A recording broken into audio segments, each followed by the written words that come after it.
Hi there, welcome back to Rowby Gardens. Now as we get into the springtime, although everything's growing, it also means that the weeds are growing. So it can be quite a nuisance having to go into your flower beds and weed them all out. And I just want to show you two examples of common weeds that you might find in your garden. The thing to remember is there's two types of weeds. There's the perennial weeds, which come back year after year, so your dandelions, your dock, your bindweed, and the annual weeds, which, you know, Hairy bittercress, speedwell. They're the weeds that grow, flower and set seed all in 1 year. So these ones don't overwinter, they just explode during the growing season. So here's an example of an annual weed. This is Hairy bittercress, very common, grows really quickly. So this will germinate, flower and set seed in as little as 6 weeks, depending on the weather. But the good thing about annual weeds, particularly when it's dry, is that you can just hoe over the top of the surface of the soil, uproot them and just leave them, because they'll dry up and they'll very quickly shrivel down and rot and actually feed the soil. So you can actually use them as a green manure.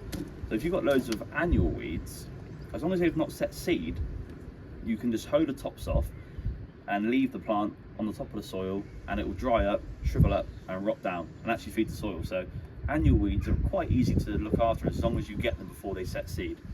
They always say 1 year's seed, 7 years weed, which, you know, it's not ideal. So we don't really want them to set seed. So there's Hairy bittercress, a common annual weed.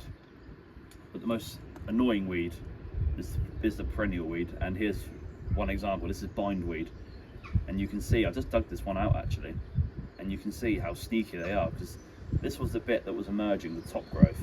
And what I've done, I forked down and I've just uncovered all of this root, and these are perennial, so this was overwintering.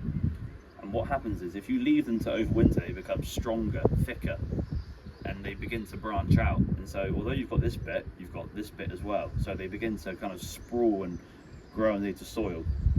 So when you're weeding out things like perennial weeds, it's really important to dig out all the root and to not let any of the roots break off, because if you break a bit of root off, even something like that, in wet soil, that will grow and that will spread, and before you know it, you've got a whole system of roots which are a real nuisance to get rid of. Things with bindweed, I personally like to do it little and often, so it's not viable to dig out all the root most of the time. So as long as you're diligent and you keep pulling it out, so whenever you see it, just pull it out, just keep working at it.